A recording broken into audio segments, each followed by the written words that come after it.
The FBI believes the ransom notes are real. Not some of them, not probably. The original notes, the first ones, the ones that arrived within 48 hours of Nancy Guthrie disappearing from her home in the Catalina foothills. The FBI believes those notes came directly from the kidnapper, and the FBI spent hours, multiple hours, working side by side with TMZ's own IT team trying to trace who sent them. They came up dry. Now hold that thought. Because there is something else about those first notes that was never confirmed publicly. Something that the family knew, that the FBI knew, that shaped every decision in this investigation from the very first week. The first ransom note had a death threat in it, not a demand, not a deadline, a death threat, a specific, our direct threat against Nancy Guthrie's life, written into the original communication sent to TMZ and to 2 local Tucson television stations within 48 hours of her disappearance. That threat was never confirmed publicly. For 67 days, as the investigation unfolded, as the reward climbed to $1.1 million, as Savannah Guthrie sat down with Hoda Kotb and told the country her family was in agony, the fact that the very first ransom note contained a direct threat to kill Nancy was never confirmed to the public, until now. And that is only the first thing this video is going to show you. The second thing is this. The FBI spent hours, multiple hours, working directly with the technical team at TMZ trying to trace whoever sent those notes. They worked with the outlet's IT staff, and they ran every digital tool they had. They came up dry.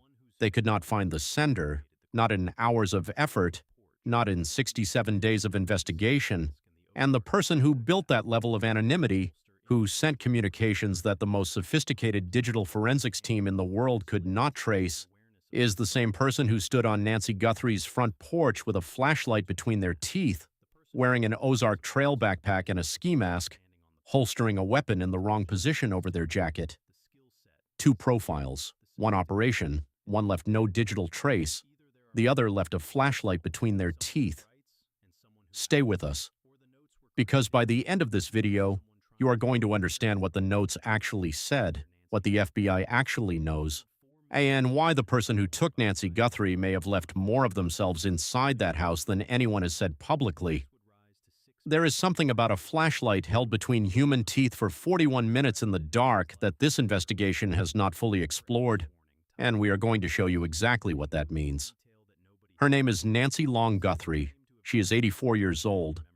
She was born January 27, 1942 in Fort Wright, Kentucky. She moved to Tucson over 50 years ago and never left. She tended her garden. She wore a pacemaker. She attended virtual church with the same group of friends every Sunday morning. She removed her hearing aids every night before she went to sleep and placed them on the nightstand beside her bed. On the night of January 31, 2026, her son-in-law, Tommaso Cioni, drove her home after a family dinner. The garage door closed at 9:50 p.m. She was never seen again. At 1:47 a.m. on February 1st, the doorbell camera disconnected, manual disconnection. At 2:12 a.m., a motion sensor detected a presence, no video. At 2:28 a.m., her pacemaker disconnected from her phone. 41 minutes. Her phone was still inside the house, her purse, her shoes, her medication. She was not. 67 days later, no arrest, no named suspect, no confirmed motive. But this week, 2 things were confirmed publicly that change everything about how you understand those 67 days, and we are going to work through both of them precisely. If this is your first time on this channel, welcome to the silenced case. Every claim in this video is attributed to a named source. Every piece of evidence is publicly confirmed. We do not speculate. We do not name suspects. We follow the evidence, and we show you exactly where it leads.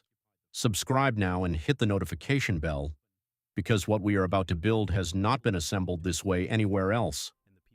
Let's begin. Every time you think you understand this case, there is a layer underneath. This is the layer underneath. Let's start with the notes.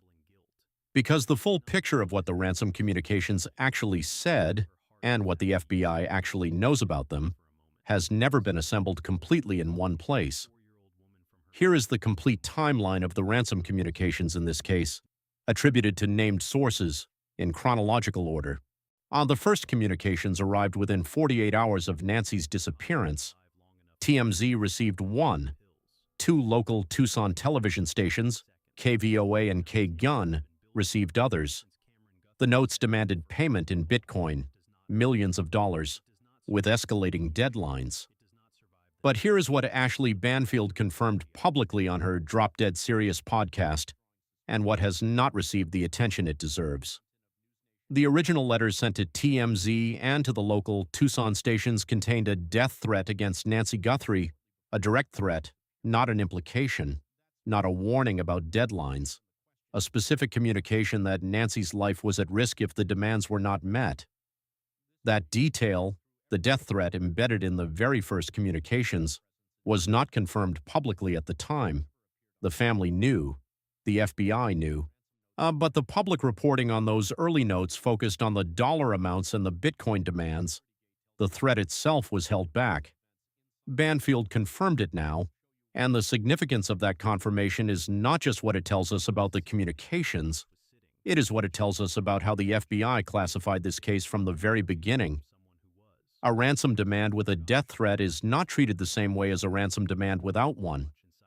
When a communication threatens the life of a hostage, the FBI's response changes, the urgency changes, the resources deployed change. The classification of the victim as a person in imminent danger of death changes everything about the investigative protocol, which means the FBI knew from February 3rd, 2 days after Nancy disappeared, that whoever sent those notes was not simply asking for money, they were threatening to kill her.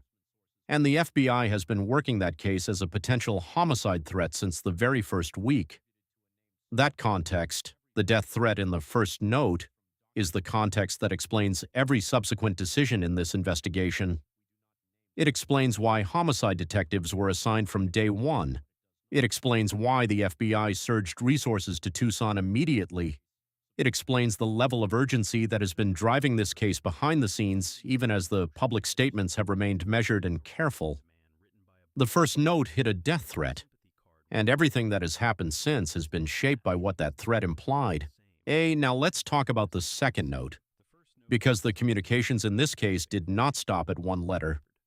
Banfield confirmed that a second letter was sent specifically to KGUN, and here is the detail that confirms this was not a copycat or a fraud attempting to exploit the situation. The second letter used the identical Bitcoin address from the first round. Identical, the same wallet address, the same sender. A second communication to a different outlet, confirming that the person who sent the first note was still engaged, still communicating, still watching what the family and law enforcement were doing. And then the communications went quiet. No new public demands from the original sender between mid-February and April 6th. 7 weeks of silence. And then, on April 6th, on the exact day Savannah Guthrie returned to the Today Show, 2 new communications arrived at TMZ, same sender, 2 notes, one day. The first note said, "I know where her body is and who the kidnapper is. Give me half a Bitcoin and I'll tell you." The second note said, "I saw her alive with them in the state of Sonora, Mexico." One note says she is dead. One note says she was alive in Mexico. Same sender, same day. Directly contradictory. TMZ founder Harvey Levin discussed this publicly. He noted that the timing, arriving precisely on the day Savannah returned to national television, was not incidental. This sender has been watching this case. This sender chose the moment of maximum public attention to send new communications. And then Levin said something that changes everything about how you evaluate these notes. He said, "I know that the FBI believes that those ransom notes are real, that is from the kidnapper. They have done everything they can, from what I understand, to figure out who sent these notes. The FBI believes the original notes are real, not all the notes, not the fraud notes sent by Derek Kalea, the California man who was arrested for sending fake ransom texts. Not every communication that has arrived at media outlets in 67 days, the original ones, the first notes, the ones with the death threat, the ones that used the same Bitcoin address at KVOA and KGUN, the ones that Savannah Guthrie herself said publicly she and her siblings believed were real and responded to. The FBI believes those are from the kidnapper. And the FBI spent hours, multiple hours, working with TMZ's own IT team trying to trace whoever sent them, and came up dry. Let's stay on that point, because it deserves full attention. Harvey Levin confirmed this on Ashleigh Banfield's podcast. The FBI did not simply receive the notes and analyze them in their own facilities. They worked directly with TMZ's technical team, side by side, for hours. In Levin's words, they were on with my IT team for hours and hours and hours working with my IT team, and they came up dry, and they could not find it, and they still haven't found out who wrote it. Think about what that means. The FBI's cyber division, the same unit that has dismantled ransomware networks, traced North Korean state-sponsored hackers, identified anonymous dark web operators across international jurisdictions, worked for multiple hours with a dedicated technical team at one of the most sophisticated entertainment news organizations in the country, and came up with nothing. That is not a minor investigative detail. That is the single most important piece of information about the communications in this case, because it tells you something specific about the person who sent them. This person understood how to send communications that the FBI cannot trace. That requires a specific level of technical knowledge. It requires understanding how digital communications are routed, logged, and traceable. It requires knowing which tools and methods leave records and which ones do not. It requires not just using anonymity software, which is common, but using it in a way that does not leave any recoverable metadata, any routing trail, any identifying signature that a combined FBI and professional IT team working for hours can follow. That is not the profile of someone who grabbed Nancy Guthrie impulsively. That is not the profile of someone who stumbled into a high-profile kidnapping without preparation. That is the profile of someone who planned this, who understood the digital landscape, who knew that communication would be the most traceable element of this operation, and who built anonymity around it with the same deliberate precision they used to build anonymity around every other element. The cameras disabled in sequence, the security lights neutralized, the flower pots used instead of brought tools, on the property studied across multiple Saturdays, and now the communications sent in a way that the FBI's best digital forensics team cannot trace. Jennifer Coffindaffer, the retired FBI special agent who has been publicly analyzing this case since February, said it directly after the new notes arrived. She said, "Porch Guy has left the FBI and private industry partners stupefied." Stupefied. That is not the language of someone describing a routine investigative challenge. That is the language of an experienced federal agent describing something that has exceeded the expectations of everyone in this case. He is good, better than anticipated, and he is still communicating. Now let's talk about what is still active in this investigation, because 3 leads are still running. And understanding the current state of each one is essential before we get to the piece that nobody has assembled the way we are about to. Lead 1, the DNA. According to what Sheriff Chris Nanos confirmed publicly, the DNA recovered from Nancy Guthrie's home is a complex mixture, multiple contributors, being processed at DNA Labs International in Florida. The technology to fully deconvolute this specific type of complex SNP mixture does not currently exist in deployable form. CC Moore of Parabon Nanolabs has been precise about this. The scientists are not failing. They are working at the outer edge of what the science can currently do. New deconvolution software from a company called Astrea is being accelerated specifically because of this case. When that software becomes available, Moore has said the result will arrive within weeks. The FBI genetic genealogy team is ready, but that software does not exist yet. Lead 2, the contractor list. According to what Brian Enton confirmed publicly, the FBI is asking for individual names of every worker on every construction project in the Catalina foothills in the months before February 1st. The investigators running that process have described it as a mess. Day laborers, false names, cash payments, no records. But the work is continuing, name by name, worker by worker. Lead 3, the Bitcoin. The original wallet address, created the night the first ransom note was sent, is still on the public blockchain, empty, monitored, permanent. The FBI's virtual asset unit has been mapping it backwards since February 4th. According to what Ari Redboard of TRM Labs confirmed publicly, the blockchain is permanent. Every historical connection to that address has been mapped, every wallet it has ever interacted with, every transaction associated with it across the entire history of the blockchain, and then there is lead 4, the one that has not been named as a lead, the one that Maureen O'Connell, retired FBI Special Agent, Forensic Evidence Specialist, the person Brian Enton's own source describes as an expert in crime scene processing, identified publicly this week, and it starts with a flashlight. Here is what the doorbell footage shows: a masked individual, 5 feet 9 inches to 5 feet 10 inches, average build. Ozark Trail 25-liter backpack, gloves, a weapon holstered incorrectly over their jacket, and a flashlight held between their teeth, not in their hand, in their mouth. Why? Because their hands were occupied. Because moving through a house in complete darkness, disabling cameras, propping doors, navigating a layout you have memorized but are executing for the first time in real conditions, requires both hands free, so the flashlight goes in the mouth, and it stays there. O'Connell made a point about this publicly that has not received the analysis it deserves. She said, "There is no way in hell that guy left that bite light in his mouth for 41 minutes. Think about what 41 minutes means with a flashlight between your teeth. At some point in those 41 minutes, you need to speak. You need to give a command. You need to communicate with someone else if there is someone else. You need to shout. You need to breathe harder when you are moving something or someone. The flashlight comes out of the mouth, and the moment it does, the hand that takes it out is covered in saliva. Saliva is one of the most viable DNA sources that forensic science has access to.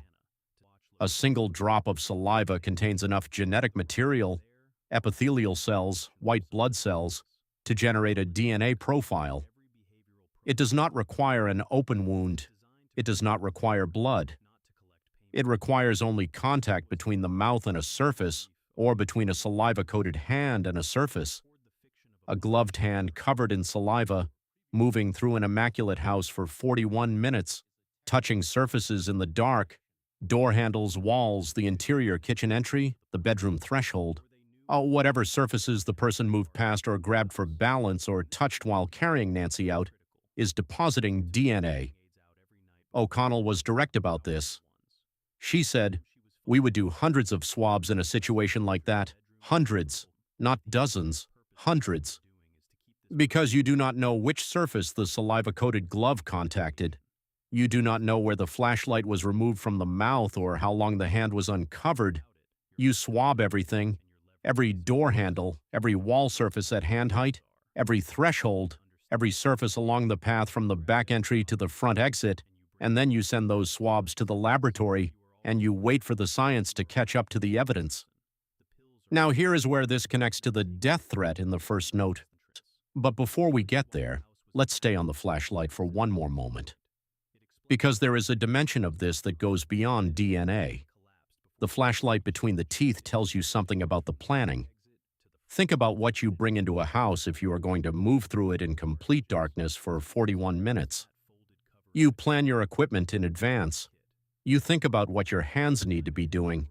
You think about how you are going to see without turning on lights that would be visible from outside. A professional would bring a head-mounted flashlight, a forehead lamp, the kind that keeps both hands free without requiring you to hold anything in your mouth.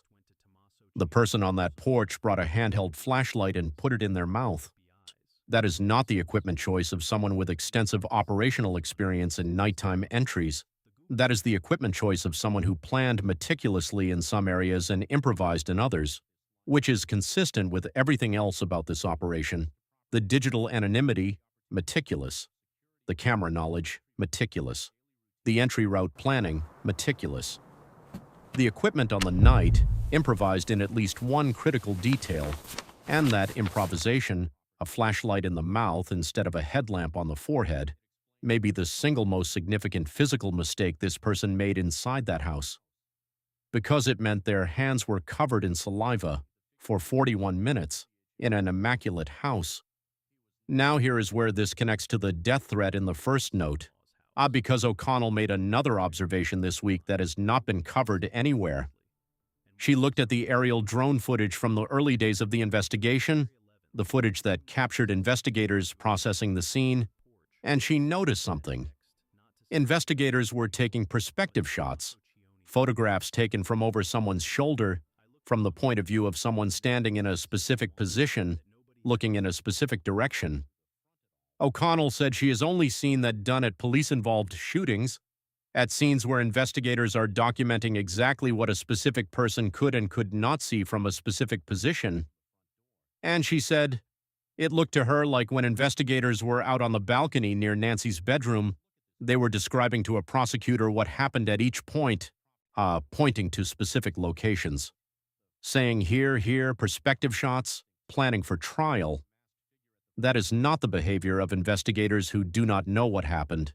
That is the behavior of investigators who know enough about what happened at specific points in that house to be preparing the visual record that a prosecutor will use to explain it to a jury.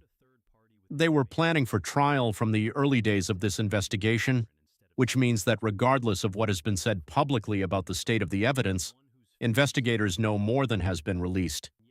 They may already have a theory of what happened at specific points in that house that is supported by evidence from the scene, and the perspective shots are the visual documentation of that theory, built to survive a courtroom.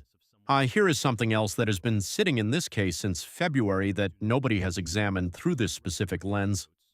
The note that Savannah herself described as sounding like an apology. She said publicly, one of the notes sounded like the sender was apologizing. The communication expressed something resembling guilt or regret. The sender said they did not realize Nancy was so fragile, that they did not know her heart was that weak. Now read that note through the lens of what O'Connell described about the bedroom, an apology note, written by someone who claims they did not realize the severity of Nancy's health condition. If this was a ransom operation, a calculated financial crime, you do not apologize. You do not express regret about the victim's condition. You maintain leverage. You demonstrate control. You do not communicate vulnerability. If something went wrong inside that house, if a single act of physical control produced a medical event that the person did not anticipate, the apology makes a different kind of sense, not as a ransom negotiation tactic, as a communication from someone who realized the operation did not go as planned. This channel does not speculate beyond what confirmed sources support. We are not asserting what happened inside Nancy Guthrie's home on the night of January 31st. What we are asserting is this: the apology note, the immaculate house, the blood only at the front exit, the hearing aids on the nightstand, the medication untouched on the counter, the perspective shots prepared for trial, the death threat in the first note. All of these pieces exist in the public record. All of them have named sources, and assembled together, they describe something more complicated than a straightforward kidnapping for ransom. Something that investigators have been building a case around since the first week. Something that explains why homicide detectives were assigned from day one, and something that the behavioral profile, the one the FBI has not released, likely describes in detail that has not been made public. Here is the piece that connects the notes to the DNA to the perspective shots to the death threat. The FBI believes the original ransom notes are real. They believe those notes came from the kidnapper. They spent hours trying to trace who sent them, could not find the sender, and the same person who could not be traced, who built digital anonymity around their communications with the precision of someone who understood exactly what the FBI could and could not follow, stood on a front porch for long enough to be captured on doorbell camera footage with a flashlight between their teeth. Two things that tell you something about who this person is. One, they are technically sophisticated. The digital anonymity is not accidental. It is the product of planning and knowledge. Two, they made physical choices that left biological material in an immaculate house. The flashlight, the saliva, the gloved hand moving through 41 minutes of darkness. You do not plan your digital footprint with that level of precision and then spend 41 minutes inside a house without leaving biological material. You cannot. The human body does not allow it. O'Connell said it directly and simply, "We leave DNA everywhere." Nancy would have left it everywhere she was taken. The person who took her would have too. The question is not whether the DNA exists. The question is whether it was collected, and whether the complex mixture that the laboratory in Florida is working on, the mixture that may contain saliva from a flashlight removed from a mouth at some point in those 41 minutes, is waiting for a software that has not been built yet. Or whether somewhere in those hundreds of possible swabs that O'Connell described, there is a sample that is not complex, a single clean contributor. A profile that does not require SNP deconvolution because it is not a mixture, a profile that can be uploaded to GED Match tomorrow. And that is the question this investigation turns on right now. Not whether the DNA exists, whether the right sample was collected. Before we get to the behavioral profile, there is one more detail from O'Connell's analysis that deserves its own moment. She noted that the source close to the investigation confirmed something to Enton that also confirms the DNA point. The inside of Nancy Guthrie's home showed no signs of assault. Certain rooms were described as immaculate. O'Connell's response to that was not what most coverage produced. Most coverage used the word immaculate as reassurance. No violence, no chaos. O'Connell used it as an investigative data point. She said, if someone was taken from that bedroom, if someone was subdued in that space, the evidence may be there even if the room looks undisturbed. Blood absorbs light in a way that no other substance does. Under the right illumination, it looks like velvet. An immaculate room to the naked eye may not be an immaculate room under luminol and oblique lighting and forensic swabbing. And she raised a scenario that nobody else has described publicly. She said, there is a case to be made that a person in that bed could have been struck once, just once, to establish control, and then placed on a tarp, and whoever did it could have flipped the bedspread back over. The room would look undisturbed, the bed would look almost made, but under the pillow, under the bedspread, there would be evidence of what happened. She was not asserting this happened. She was describing what an experienced crime scene investigator would look for. And she said, that is exactly the kind of detail where the preparation for trial that the perspective shots suggest is important.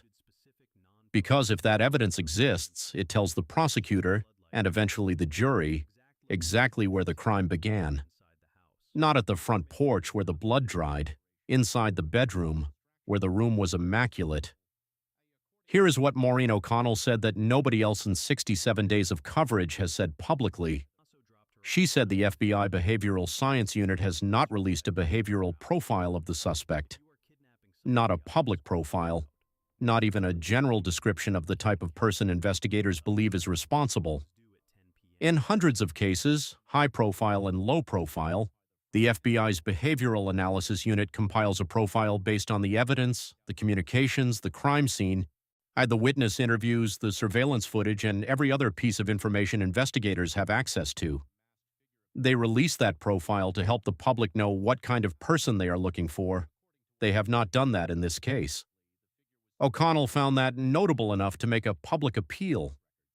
She said, I would ask you to reach out to the FBI Behavioral Science Unit and ask them why they have not put out a profile on this person. She was specific about what a profile would include. The FBI knows how many sets of fingerprints they found inside.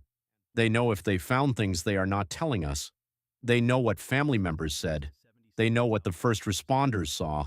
They know what the neighbors have said. They have all this information, and they are in a position to put out a proper, well-done profile without giving away what they know.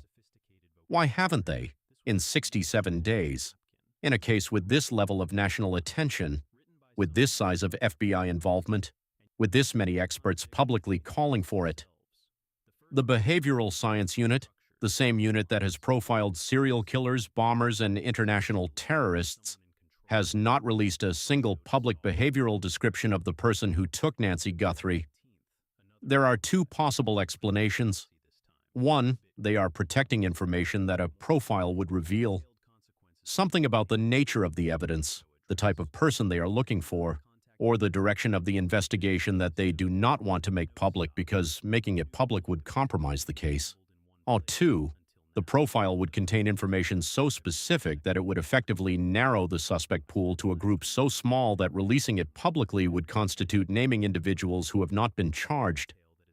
Both of those explanations point to the same conclusion.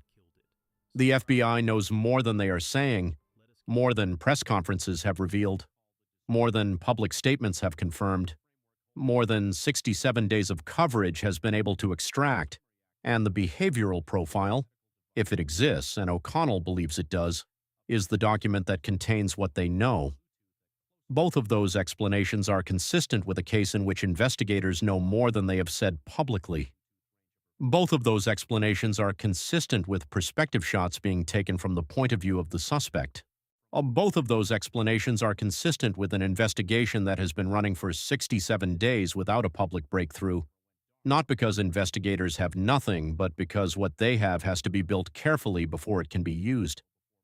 The first note hit a death threat. The FBI spent hours on the trail of who sent it and found nothing.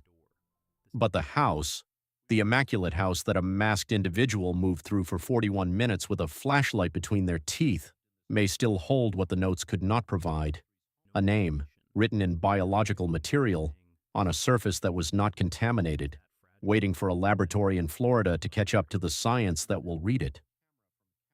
As of April 8, 2026, day 67, this is the confirmed status. No suspect has been publicly named, and no arrest has been made. Nancy Guthrie's whereabouts remain unknown. Ashleigh Banfield confirmed publicly that the original ransom notes sent to TMZ, KVOA, and KGUN contained a death threat against Nancy Guthrie. This had not been publicly confirmed before. Harvey Levin of TMZ confirmed publicly on Banfield's podcast that the FBI worked with TMZ's IT team for hours trying to trace the sender of the ransom notes. They came up dry. Levin also confirmed the FBI believes the original ransom notes are real, that they are from the kidnapper. Two new notes arrived on April 6th, day 65, the same day as Savannah's return. One claims Nancy is dead. One claims the sender saw her alive in Sonora, Mexico, both from the same repeat sender. The FBI has received both notes. Our retired FBI agent Jennifer Coffindaffer confirmed publicly the timing of the new notes arriving on the day of Savannah's return was no mistake, and she described the suspect as having left the FBI and private industry partners stupefied. The DNA is in 2 laboratories, complex mixture, new deconvolution technology being accelerated, no result publicly confirmed. The contractor list is being worked name by name, still active. The Bitcoin wallet address is on the public blockchain, empty, monitored, permanent. The FBI has not released a behavioral profile of the suspect. Retired FBI agent Maureen O'Connell confirmed this publicly and made a direct appeal for the Behavioral Science Unit to explain why.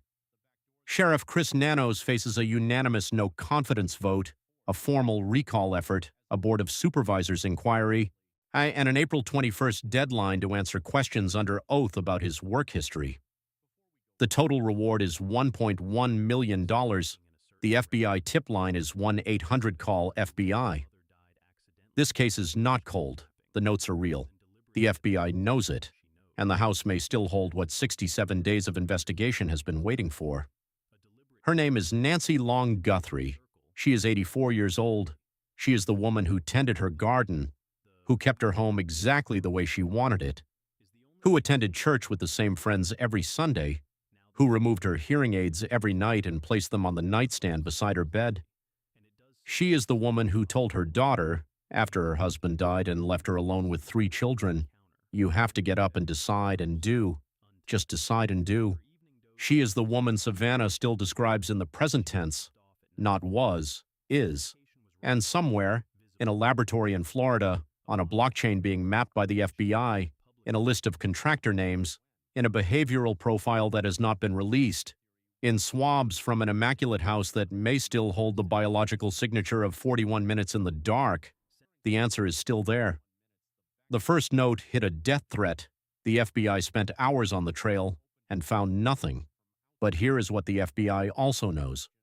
The person who sent those untraceable notes stood on a front porch with a flashlight between their teeth for 41 minutes in an immaculate house with saliva-coated hands.